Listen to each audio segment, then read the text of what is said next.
Welcome to Prepper Chicks After Dark. It is Tuesday, December 2nd, 2014, and I feel like such a noob right now. But let's get this party started. We are here to play some Conflicted the Survival card game. What is that, you ask? Well, the creator ditched us tonight, so we're going to rag on him pretty bad later on. But it's a deck of 52 cards, and each card has a survival scenario on it that you can play in your prepper group, your survivalist group, with your family, coworkers, whoever, just to pick their brains, get inside their heads, and see what they would do in each situation. So right now, there are a total of 4 decks out, so if you haven't gotten them, you are way far behind. The last 2 decks are based off of some really awesome guys in their post-apocalyptic books. Deck 3 is the New World Series by G. Michael Hoff. And the latest one that just came out here this past week is the Survivalist series based off of Angry Americans books. And I know if you guys read any kind of post-apocalyptic at all, you know who these guys are. So going to break open deck 4 tonight and see what's in it, because I haven't actually read through it yet. So it'll be interesting. So our guest tonight, because you don't want to listen to me talk all night, back with us, my favorite kind of a guy, the one and only Geek Prepper. What is up, Prepper Chick? Hey, dusting off the cobwebs. Oh, I tell you what, I had to crawl up out of my hole for this. This is great. Hey, we missed it. I'm going through withdrawal. I was too, as you know. So, yeah, you can find me on geekprepper.org, spelled exactly like it sounds, and I'll post it in the chat room, but I'm glad to be back. Awesome. And my favorite mom in the whole world, Jane, Mom with the Prep. Great to have you back. Hey, guys. How are you? Good. How are you doing? Pretty good, thanks. It's like 20 degrees here today. That's cold. And everybody in Indianapolis forgot how to drive on ice this morning. I can tell you that. But we have a special... Thankful that you don't live down south, or we don't know. Last time I was in Texas, they kicked me out, so... And it was during an ice storm. Can't handle all that awesomeness, I'm sure. Oh, yeah, something like that. I think I was running my mouth a little bit too much about how nobody knew how to drive on ice. But they don't. Yeah, that's a whole nother story. But we have a special guest with us tonight. JD invited him on the show and then ditched him. So, Jared, are you with us? I'm here. Awesome. Why don't you tell everybody who you are, what you do, and your website, and what you have going on? All right. Thanks so much. Yeah, it's good to be here, guys. My name's Jared. I'm with Flashpacks. What I basically do is I design and build high-quality bug-out bags and emergency kits. You can find those on flashpacks.com. And I actually started the company... Flash, are you typing? What was that? Were you typing when you were doing that? No, that was me. Sorry. Oh, okay. Sorry. Go ahead. Go ahead, Flash. Oh, no worries. I actually started the card game with JD some time ago. It's been a while, but so I was there in the beginning when he kind of conceived the idea, and I was there to help with some of the creative points and the artwork and this and that. But yeah, it's been a fun journey, and I've decided to kind of go into something I'm really passionate about, which is preparedness and emergency kits and such. Awesome. Do you have a website people can go to? Yeah, flashpacks.com. And it's FLASHPACKS? Yeah, FLASHPACKS. Flashpacks.com. I'm also on Twitter under Flashpacks Prep, and I'm also on Facebook under Flashpacks. And I think that's Flashpacks Prep as well. I forget the Facebook page exactly. Gotcha. But it has connections to my website. I just dumped you into the chat room so everybody could find you in there. And nice. I'm over there looking right now. But awesome. All right, yeah, nice website. Definitely. Oh, thanks. I know everybody's always looking for a great backpack to use, and those of us have been around for a while probably have as many bug-out bags as we do shoes sometimes. But and then they wind up in the bottom closet if they're no good. Yeah, pretty much so. Well, we got to get this color. No, we need this color. Well, check this one out. It's got fancy zippers on it. But you guys ready to play? Let's do it. I'm ready. Okay.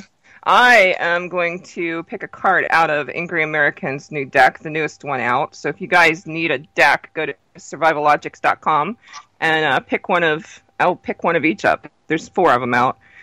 They make great Christmas gifts. Hint, hint. So here's the first question. So if you've read Angry's books, then you know Morgan is the main character in the book. So Morgan and a few of his neighbors kept the entire neighborhood safe for as long as they could, setting up barricades and checkpoints at strategic locations around their homes. Such burden would have been a lot easier to carry if everyone in the neighborhood helped, but some people didn't want to give their time and resources to help, but they indirectly benefited from Morgan and his friends' efforts. If you were Morgan, we have feedback like crazy. Okay, if you were Morgan, how would you deal with the lazy neighbors who do not want to help but indirectly benefit from your hard work? So, shit hit the fan. Everybody's barricaded in. You've got your little neighborhood safe and all that. And you and your family and your friends are putting effort in to keep everyone safe. But you got some lazy neighbors that just don't get it and still think they're entitled to be protected. So, how would you deal with that? Geek, what would you do? Well, my thought is, if you don't reap, you don't sow. If you're not going to contribute, then you're not going to get benefits. So you either participate or you're out of the club. Would you kick them out of their house or leave the neighborhood? No. That's their place. That's their space. But they sure wouldn't. When they're out of food and they're out of water, it's time to start ponying up, or you're not getting your rations. So if you don't contribute, you don't get your allotment, so to speak. Would you give everyone an allotment at the beginning, or would you get all your neighbors together and say, hey, we have X amount between all of us. We need to split it up evenly, or would you let everybody fend for themselves? I think if there's a community mentality, then you have to take into account what everyone brings to the table. Now, I don't think it's fair. It's not. We're not communists. We're not socialists. I'm not going to take your stuff that you put aside and give it to everyone else who didn't.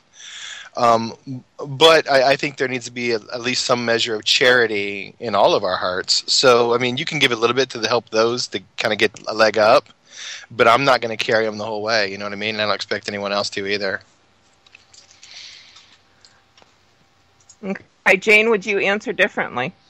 Only a little. I'm kind of in the same thing that a group mentality, if that's what the group chooses to do, then the group's welcome to pull resources.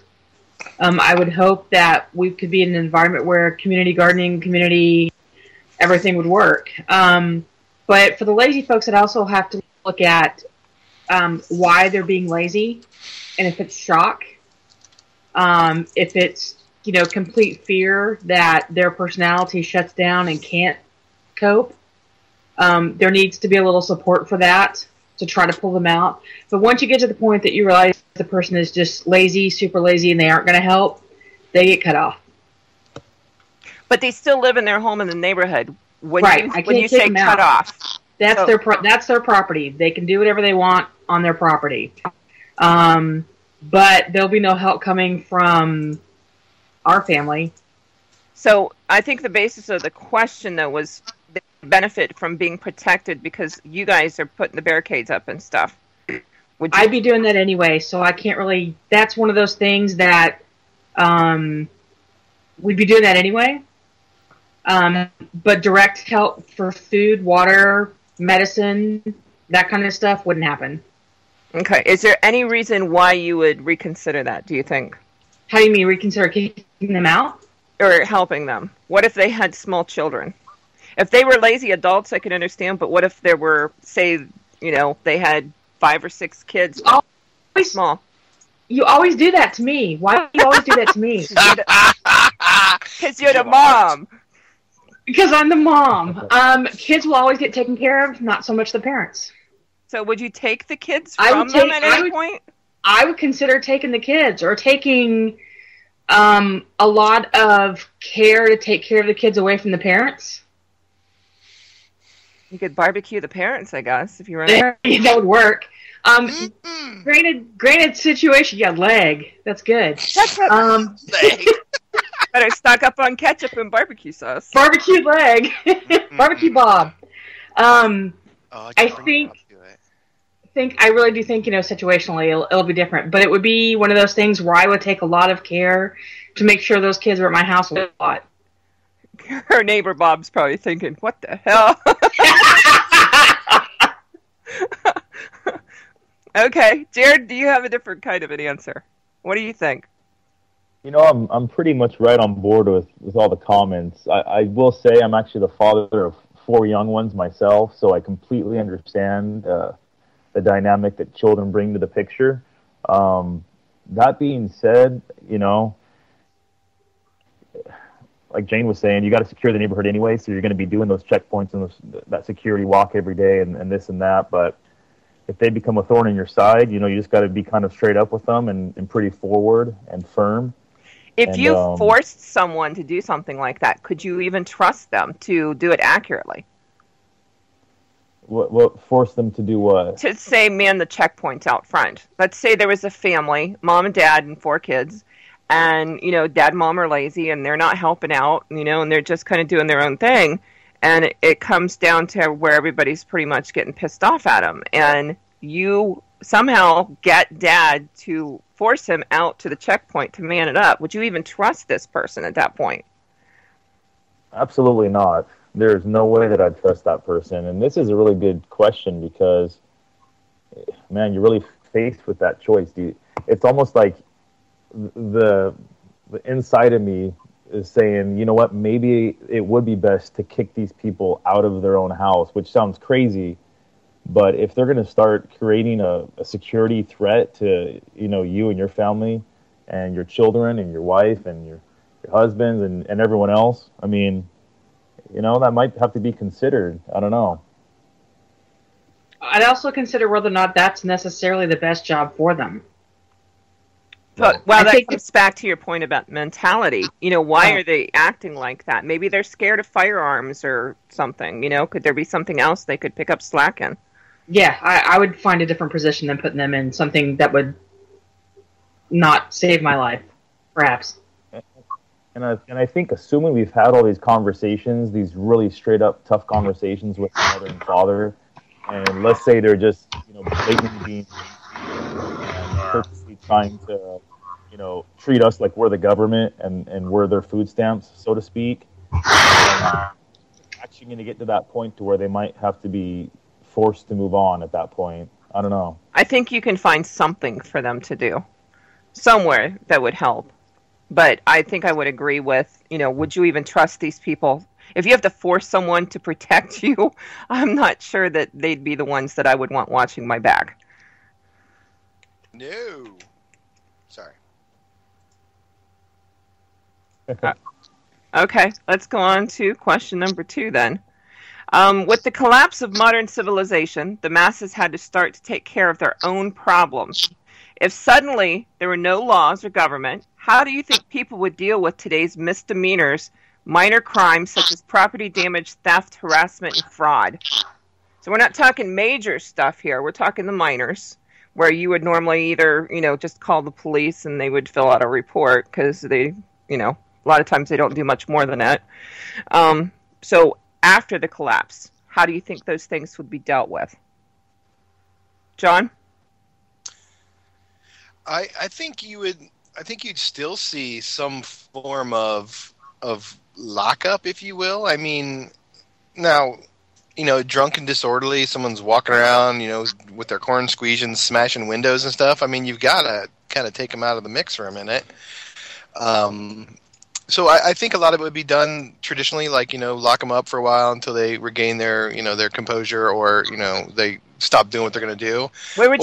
Banishment even. Where would you lock them up? Because we saw today in the news, Detroit lost power in like most of downtown or part of downtown, and even the jails and stuff had no power. So if you have no power, how are you going to lock someone up? corn bin. Stocks. Yeah, corn bin, stocks, put them in a field with some, with a guard. I don't care. Just, don't break my windows. Don't steal my crap. Now, I think there'd be other punishments. I think you'd see some communities go back to lashings, if you will. A good flogging will, put you back on course, right? And that's not my thing, but I think you would see it. Well, who's going to decide if that's going to happen? Probably my wife. Okay. Well. No, I mean, obviously the women, right? No, I think communities will kind of go back to where they were, where, we all lean on each other, and there's a certain expectation for decorum and values. And if you don't comply, your community, your neighbors will deal with the problem. I think it's just a natural flow of a group, if you will. Do you think those things? Because we've all talked about the natural progression of human habit after a downgrade situation. How long do you think it will be before we even see minor damage? To what? Minor offenses. Oh, I think based on what we've seen recently, it'll be a good long while before people start pulling together. I mean, we can keep ourselves from fighting and doing stupid things now. So I think it'll be a time where it'll be chaos for quite some time, and then things will kind of start pulling together in those communities where people are destined to live, if you will. And do you think that timeline is based upon where they live now? Yes. I mean, maybe not the city or east or west coast, but the type of environment, whereas urban, rural, subdivision, I think that in the urban areas you're going to have a lot of chaos and probably warlords come out of it, whereas in the country it'll be, I would hope, more Little House on the Prairie, village type of thing. So, a little more Ferguson in the city? Yeah, I didn't want to say it, but I will. I've seen enough. I live next to a fairly large city, and things go crazy real fast if there's any kind of opportunity, and it's unfortunate. But if I can bust out a window and get my free Nikes, I got mine, right? Well, let's talk. I mean, seriously. I mean, this is reality. We're seeing it, but we can't talk about it and talk about what we're actually physically seeing. But it's happening. But it's rude to talk about it, and it's like, this just drives me nuts. It's like, no, these people are doing these things intentionally. We're not at this point, protesting. It's gone past protesting to rioting now. And if people aren't aware of that, when shit hits the fan, there's going to be riots like you can't even imagine going on. Oh yeah, when you stop paying the food stamps and the welfare checks, it's on. It's really on. I mean, Ferguson will look like the Sunday Fair. It's going to be madness. Yeah, I mean, we see it now. So why wouldn't it after a downgrade situation? And it will. And pretty much screw politically correctness. Somebody's going to get killed if we don't stop being politically correct. Well, they are anyways, but Mom, yeah, they are. Mom, what do you think?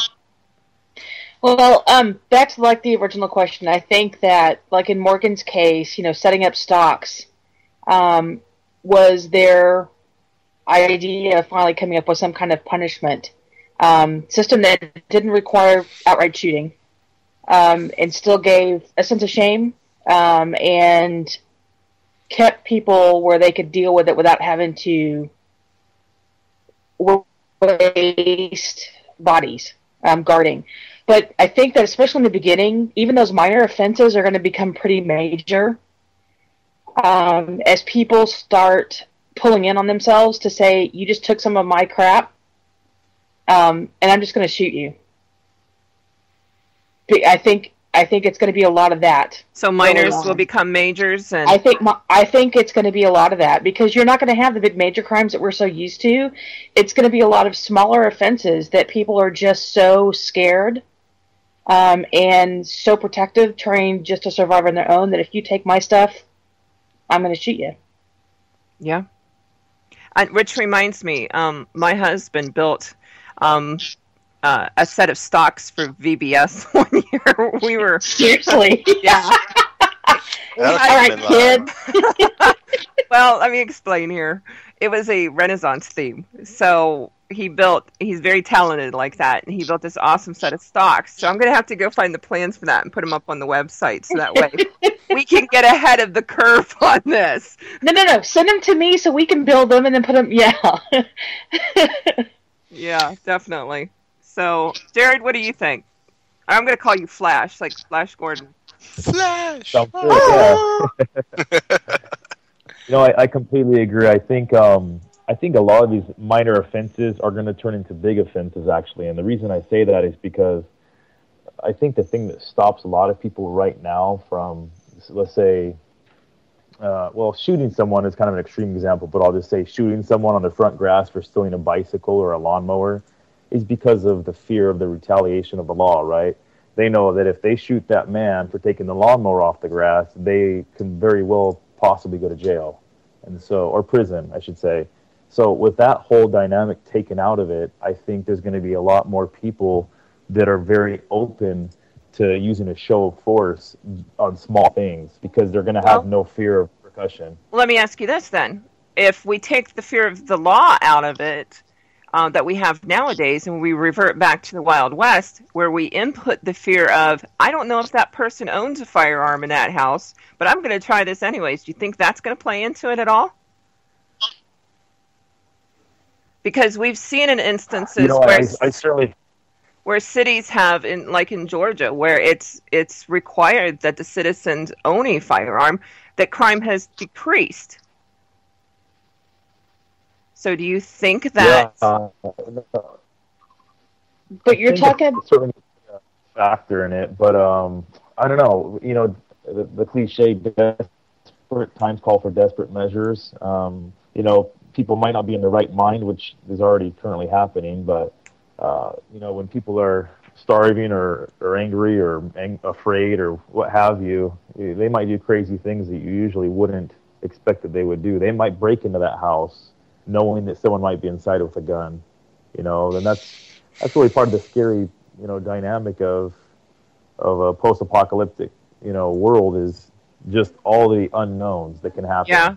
Well, you have to wonder because even now, I mean, I have multiple friends that are police officers or work in law enforcement, and I know their job is tough, but I see such a disrespect or lack of respect for them because of the way. I mean, it's just falling apart. Let's be honest. Our law enforcement is falling apart.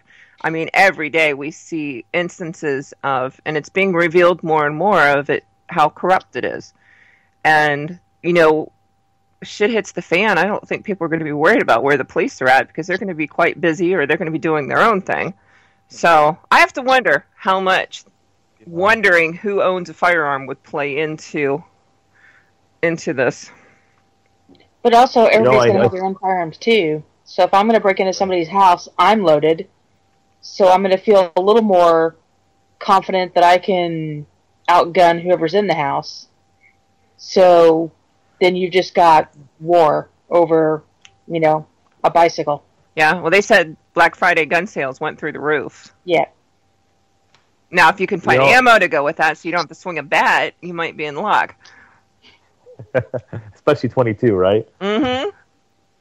Exactly. I think it's going to be a time when people are literally policing each other. We're going to be policing ourselves, there's so few police officers compared to the population. It's just crazy, the numbers.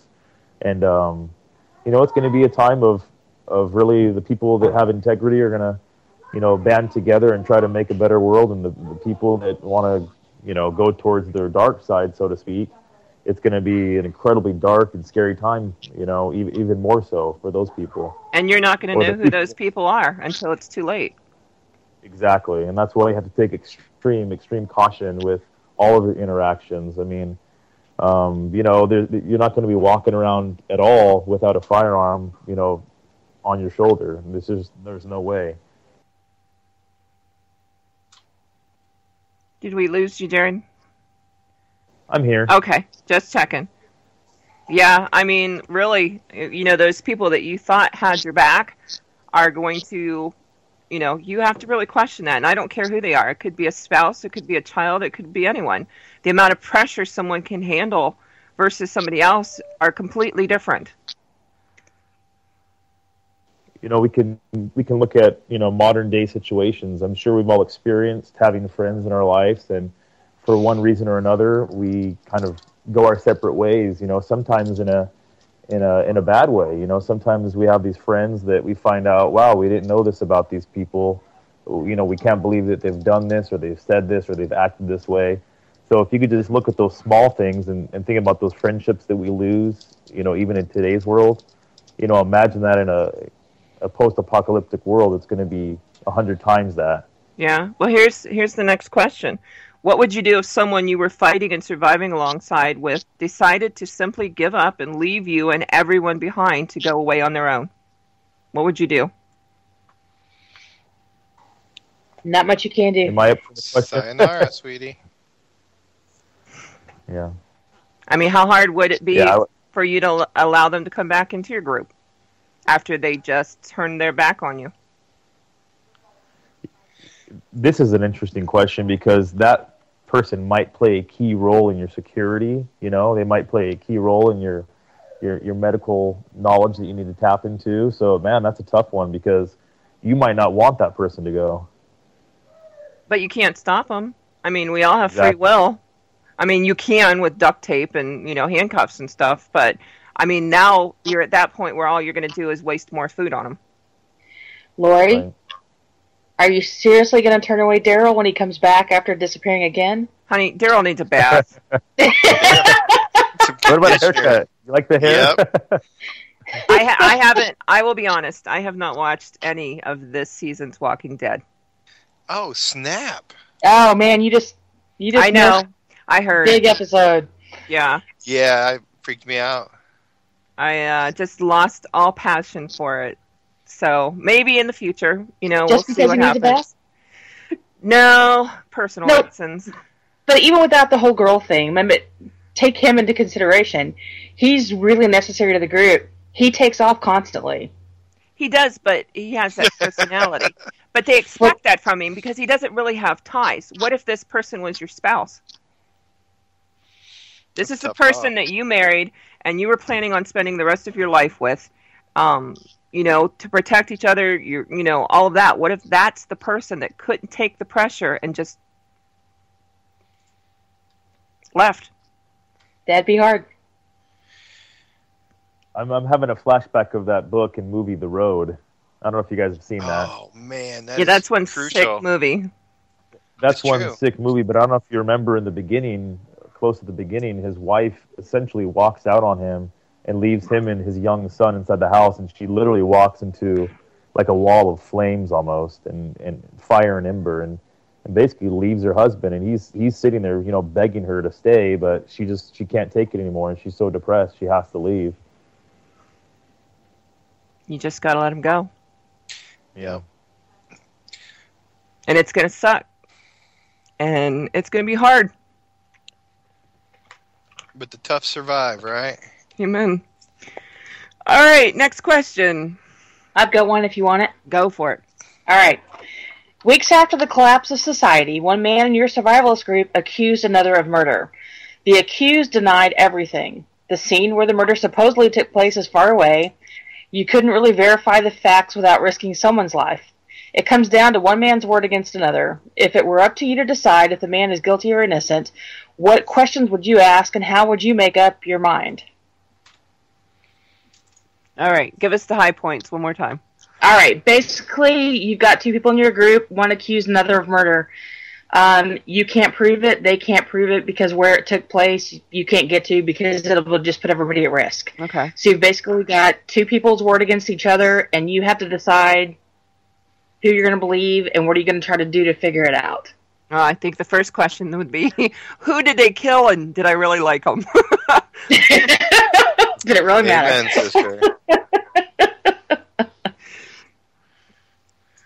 That's all I got. Yeah, it's a little hard, but if the one accusing is close to you, Okay. So that's the biggest do you tip. believe them over what the other guy's saying, I didn't do anything? Or if the one being accused is close to you. So how impartial can you be? Right. And what are you going to do? John, what do you think? I think there are times when people tell you something, and you can tell if it's true or not. I mean, I guess the phrase, if it rings true. But I mean, you could do investigation. I mean, I watch Sherlock Holmes and Elementary. I could figure it out in no time at all. I don't know, dude. I've been told things recently that I don't know. Man, I have recently met some really good liars. If what they told me was the truth, it's like, and I don't think I'm stupid. I really don't. Well, sometimes, I have a moment or two, but overall, I do well for myself. But man, I watch the TV. I know what's up. Yeah. You've seen enough CSI, right? You can do that. That's right. I watch those detective shows. Ain't nobody pulling one on me. I don't know. I use technology and bring it out of them, man. Maybe we should start prepping, lie detector machines and stuff. Done. Got one. I'm not taking any chances. I would honestly believe you on that. You would not believe some of the gadgets I have. I have torture devices. I didn't say anything about those. That's right. Lie detector machine. That's not going to harm you. It's not going to hurt you. The other things, that go and things like that you might have a problem with. Is it a dental chair, a torture chamber? Who knows? I'm just, whatever. Remember that James Bond movie where the guy was sitting naked in the chair? Yeah. Anyhow, so Yes. so I'm thinking I might need to rethink some friendship here. Whatever.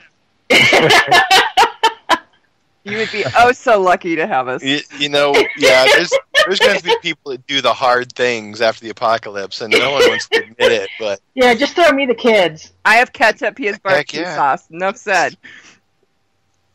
Okay, Jared, what do you think? Or did we lose you altogether? I'm out. No. I was just picturing that scene in James Bond, the See? Casino You know what I'm Royale. talking about. I know, that's such an intense scene, and oh my goodness, yeah. You guys are all Really sitting there just kind of clenching your legs together right now. Yep. I would say, this is tough. I mean, if it's my wife that's coming to me and talking to me, I definitely have her trust, But that being said, I guess one thing that you have to do is examine the evidence. So, even if you feel that one person is truly that person that did it, I think it's still fair for the group's sake and just for truth's sake, I guess, because if you were in that position, I think that you would want the same thing that happened for yourself. Basically, go look for whatever evidence you could find, examine the evidence, and then basically talk amongst each other with your peers and see kind of what you guys feel is correct. Flash, here's your curveball. Well, Okay. Yeah, you can't go to see the evidence. Yeah, one of your witnesses is your wife. Your other witness is your daughter from another marriage.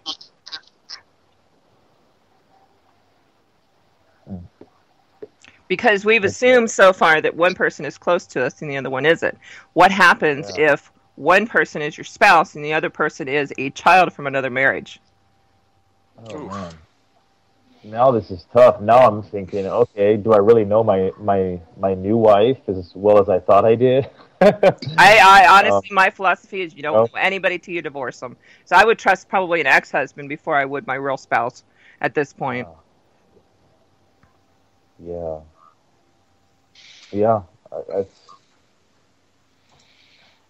I don't know. I mean, it might be one of those things to where, since I'm related to them personally, I have to actually, as hard as it may be, stay out of it. Just leave it up to the group, because that might, cause much conflict. Would you trust your group with the lives of two people that you love? No. I would hope and pray. Literally, I'd be praying, that they are in your group. You picked them. Yeah, they are in my group. I picked them, so I'd literally be praying. But at the end of the day, the bottom, of my good, I would still be worried, of course. So. And I think it depends on Mom, was there torture involved in who did this? Are you going to just send them away, or were you going to hang them, or did it say?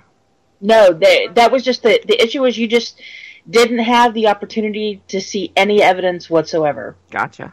So how do you handle word against word? And your curveball was good. If you're close to both, then what are you going to do? What would you do? Me? Yeah. I think Jared had a really good idea. If I'm that close, I know I'm never going to be able to make a decision one way or the other. So either I'm going to hurt the person accusing by not trusting, or I'm going to have to walk away and let somebody else handle it. Well, that would be a question that you need to honestly ask yourself is, do you trust the people in your group now enough to make that kind of decision for you? In my group right now, yes, I do. Because it's just you, right? It's me and my husband, so... Geek, what do you think? Well, I don't know who's listening, but I definitely I see my children now from my current spouse every day, so I know them inside and out. Now, my ex-wife is my ex-spouse for a reason. I don't have a lot of trust there, so I have some children with her, and there are times they don't make the best decisions, and they will feed me lines about it. I've learned that. So you've got to take into account what you know and what you don't know to make the decision. I'm not going to let the group clean up my mess. I'm going to figure it out, and I'm going to take care of it. I've told my own son or daughters, if you become a mad dog animal and you prey on people, I will be the one to kill you. I will remove that from the circle. So, I mean, I'm never going to pass the buck. It will be dealt with. And dude. Well, you know what? I mean, you see traits in people, and you start to think, and I've had this conversation with other people in my family where I start to see things, or they say something like, well, I could snap, and I'm like, if you do, be known that I'll stop you. I will end this. You won't prey on people. You'll be done. Do you think that's an easier decision to make when you're male versus when you're female? I don't think it's easy for anyone. I don't see it as easy either way. I just know that it's a creature I created, and if it goes bad, I got to put that dog down, right? So what was the child in Walking Dead with the flowers? That Carol the little took girl. Out? Yeah. Yeah, she took out her sister, and that broke my heart, but I understood. Do you think that was, for those people that watch Walking Dead, do you think that was a wake-up point for some of them? That could I actually do this? I think it had to be. Some people are going to put their head in the sand no matter what's in front of them, and we see that even today and when times are good. So it's not for everyone. There are certain people who can do the hard things. Do you think it was easier for Carol to do it because the child did not belong to her versus, as your own child, would you try duct tape and everything else possible to make sure, this child did not harm someone else before you would take that step? I would. I have 4 young kids. I would definitely take other measures and precautions before I take straight jackets, duct tape, the whole 9 yards. But there's a time that the dog gets out and it's going to bite. There might come a time where you have to do it in a moment of passion because it's them or one of the good ones. You know what I mean? At that instant. Man, that's. And it happens in homes now with, children that are just broken, teenagers and stuff. I mean, they flip and then the parents got to do it. Well, there's also parents out there that play favorites all the time, too, and you see it damage the rest of the kids. Right. No, I agree.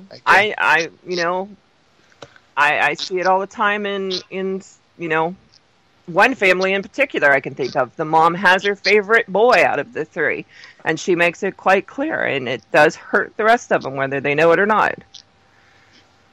And that sucks. Yeah, you can't do that. You can't. You will damage the family unit. Yeah. This is a tough one, though, because I'm trying to imagine, going on or moving on after you have to take that step. And, wow, I don't know. Well, then, if you... emotionally, that's tough. Well, here's the next question. If you do have to take out a child, because you said you had 4, right, Jared? You end up taking one out. How is that going to mentally challenge the other 3, knowing that, my dad just took out my brother, Yeah. I think if we get to that point, we're in a very, very dark place. Yeah. And, I'm actually a massive Western fan. It's my favorite type of genre or movie. I have a huge collection of Westerns, old and new. Have any of you guys seen that movie, The Big Country? The Big what? The Big Country. It came out, I think, like in the late 60s, early 70s, maybe. Gregory Peck. Burl Ives. 1958. Sorry, I just Googled it real quick. A fantastic movie. It's really a fantastic movie, a great Western. But I'll give you a little spoiler alert, unless you don't want me to tell you. But basically, Burl Ives, one of the fathers in the movie, he has to kill one of his oldest son at the end because his son is so bad, and it basically, you can see it in his eyes. He does an excellent job acting. That it basically kills the father, mentally and emotionally because he had to do it. And shortly after that, the father actually dies in a gunfight because you can tell he just really doesn't care about life anymore. So, like I said, this just goes to a really dark place that's hard to imagine. Yeah, definitely. So, it gives us food for thought here later. Let's go to one more question. It looks like we have time. Try and end this on a happy thought. So, you were lucky enough to find an old truck which wasn't affected by the event that collapsed modern civilization. On one hand, you're lucky to not be on foot anymore traveling home. On the other, you have one of the few working vehicles around which make you a target. Others want to have what you have. If you were the person that owns this vehicle now, how would you make sure your drive home went as trouble-free as possible? So let's say you're traveling. I think in his book he went from northern Florida to about mid-Florida. So you find a truck, one of the few out there. Nobody else has nothing. How would you make your trip home faster, quieter, safer, all of those things? Mom, what do you think? Well, following Thad's, what he did in the book, travel at night, no lights, sleep in the truck. I don't know. If I'm away from home trying to get home, it would make a difference. If I'm already at home and I happen to find one, and it was the only one around, I don't know that I would take it for fear of being the target. It might be one of those things where I don't know that it would benefit me enough. Right. Do you think it would depend on how far you have to travel and what shape you're in? Yeah. If I have to travel to get home, though, I'll do whatever I have to get home. So I think I would probably end up doing what he did, which is traveling incognito as much as you can. Back roads, through the brush. Yeah, but most people only have maps for the freeways. They don't think about packing those extra maps that they need for that. Well, I would have had his experience of being a trucker and knowing all the back roads to get around the traffic. True, very true. Flash. No, I don't. Oh, go ahead, Mom. I was going to say I don't know because honestly, vehicles aren't in my frame of thought right now. I've never really thought about how to handle them. We don't have a vehicle that we would even be able to count on. At this point in our life where we are, bugging out's not really a big option. So I haven't really thought of that. What if you come to visit me and now you're stuck? And you have to get back home because your kids are there. Well, my kids would be with me on the road. So my kids would be with me with you. So you don't really take them anywhere or leave them? No, I don't leave them. Even if, unless I'm coming up there for some business trip that they're not going to be on. But My kids would be with my husband. I would be, if I had to leave them, I would be a little more confident that they're okay, but I don't know. I have no experience, so it would be based on what I've read, and that's what I've read. So, Okay. Flash, what do you think? Would you be able to do something to the vehicle to make it quieter, or how would you go about traveling, or what would you do? You know, I haven't read the book that has this scene that you guys are talking about in it. But what I have read is I've researched a little bit about what the military or some of the, you know, civilian contractors have done, like in the Middle East and such. And I'd certainly try to modify the bed of the truck to allow for some type of harness or handle, and I'd certainly try to post people up in the back with you know, some good long distance firearms with some good optics and some scopes. And I'd probably take the approach of basically high-speed travel. And I don't know if I'd necessarily do it at night because there's too many risks that I would probably consider, you know, whether it's a pothole or people hiding in a bush or whatever it is. So I'd probably just try to travel on the back roads and travel in the daytime, but do it at very high speeds, making us a harder target to hit if indeed someone tries to take us out. Do you think there's anything that can be done to a vehicle to make it, sorry, I'm typing in the chat room. Which, yeah, we need to say hi to everybody in the chat room, too. They've been up and down and talking in there and everything else. So, hi, everybody in the chat room. And thanks to Jules for allowing us to do this. She's awesome. And UCY.TV for allowing us to, you know, just jabber on like this. But... yeah. Do you have the ability to do something with it? Because, I mean, let's be honest. We find a vehicle after a downgrade situation, an EMP or something like that. Most people think that none of them are going to work. Are you looking for something specific? Or just luck of the draw? I would prefer a large SUV, truck, suburban, something that has lots of space and room for cargo and you know, lots of metal, lots of sheet metal, and something that can take some big dips and bumps in the road. But I don't think there's any way of making the cars quieter necessarily. That's the only problem.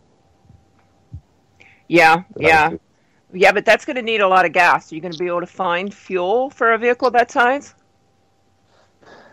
I missed that part in the card.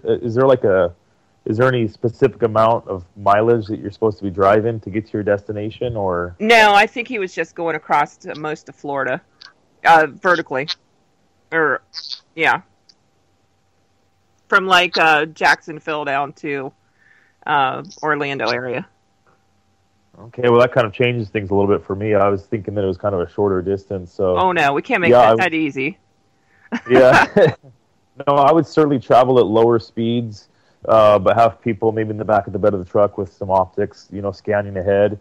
And then if we saw some danger, definitely be prepared to step on the gas hard to accelerate, you know, through it best you can. I think you watch Doomsday Preppers too much. I don't think, A, most people are going to have extra people with them, or B, have optics or anything like that with them. What if you're on a business trip, you're only planning on being way overnight because you're just, you know, a couple hours away? You know, I think, 6 hours, 7 hours? Would you pack all of that stuff or have these people with you on a trip that short? I would pack the stuff, actually. However, I wouldn't have those people with me, no. But, no, I certainly, whenever I travel, I have some type of get-home bag or bug-out bag with me. Do you put optics in your bug-out bag?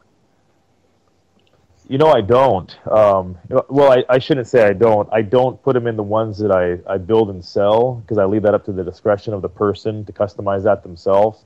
However, I do put them in my own personal bag, yes. I do. Okay. I would recommend that. What kind of optics do you have? You know, I forget the brand, actually, of the optics, but they are binoculars. They're the rubberized binoculars, and I forget the magnification power. I've had them for years. Uh-huh. And you know, I got them at Harbor Freight Tools many years ago. A lot of people like Harbor Freight. Yeah. I love Harbor Freight.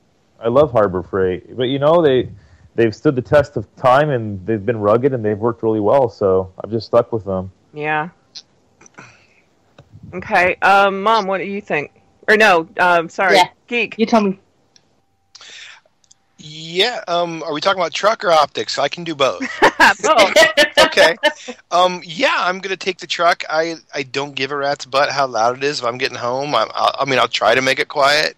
If I wrap the license plate around a hole in the exhaust or whatever I had to do, because I used to drive shitty cars growing up, so I know how to do these things. See, it helps when you're poor, doesn't it? You learn all these things. Yeah, and I'm used now, allegedly, or rhetorically, or theoretically, I may or may not have driven without headlights many a times growing up, so I may or may not be able to do that fairly well. You can in the fog. Well, the fog's already foggy, right? You can't see anyway. Yeah, but you can't put your headlights on.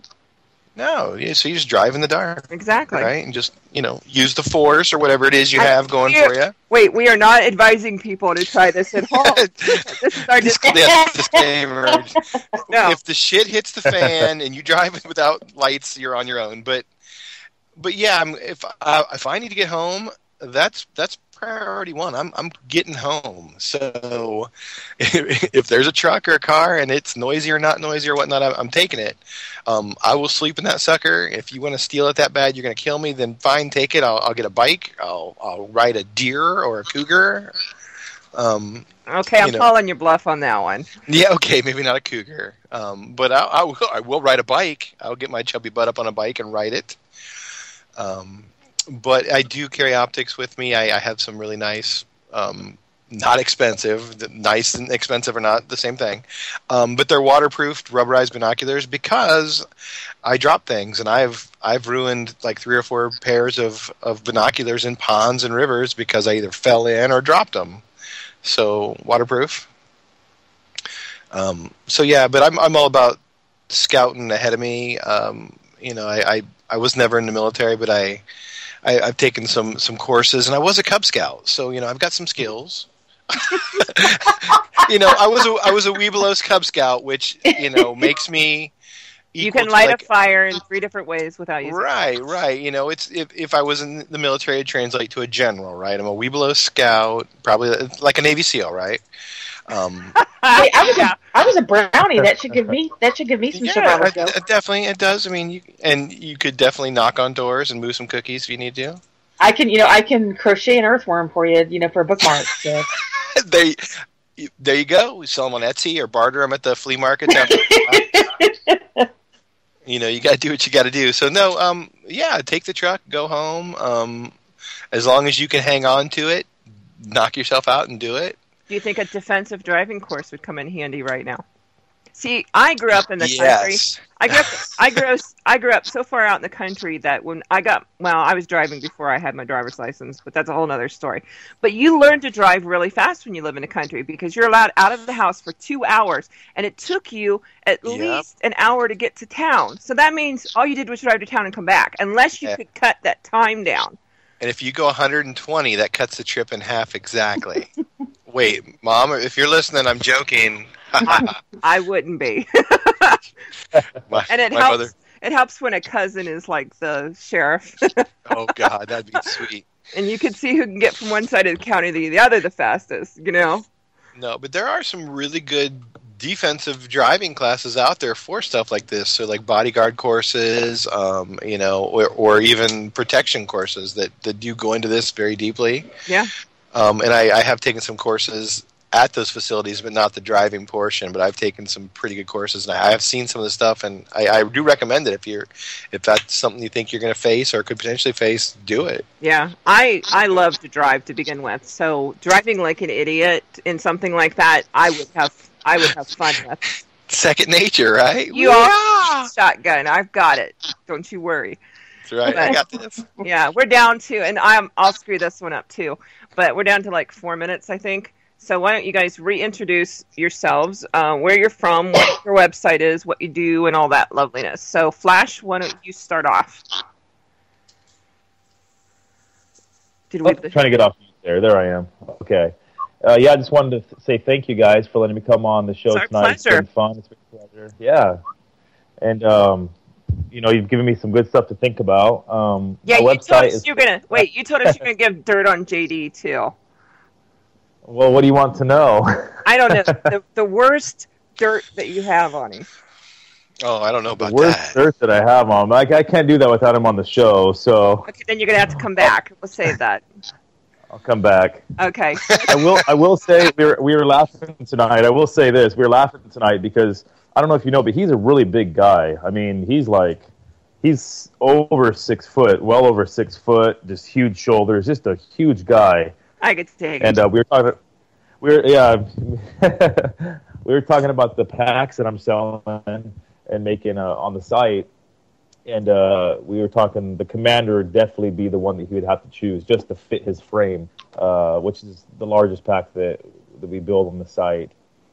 But it's fun and I really enjoy it. It's my passion, prepping. I've been doing it for years, and married with 4 children, and just doing what I really, really believe in. So that's my goal, is to help everyone else get prepared and get a bug out bag, an emergency kit in every home is my goal. So Less ammo we have to spend later, right? Exactly. Thanks for being here, and like I said, come back anytime so we can talk trash on JD. Will do. Thanks, guys. Mom? Oh, I'm Mom with a Prep, at Mom with a Prep. Our family is learning to be prepared, and that's what we do on the site, is take you along on the journey. Awesome. Thanks for being here. Thank you. And Geek, why don't you take us out? Keep talking until we go. Geek Prepper, giving you the edge when the crap hits the fan. We're at geekprepper.org. You're going to find a lot of stuff there that's really innovative and not your typical regurgitated topics. So come check us out. We have a very active Facebook page, and we're constantly learning, sharing, and growing. Yeah, and I can go on for hours. I was going to say, there is a lot of regurgitated stuff out there lately, hasn't there, been? Oh, it's all over. I mean, I see the same thing from... I know people run out of ideas, but you know what? Just stop freaking posting. But the problem, though, is there's a bunch of hackers going on, and they're just swiping stuff left and right. Yep. I fight that every freaking day, for real. Yeah. And I know Jane does,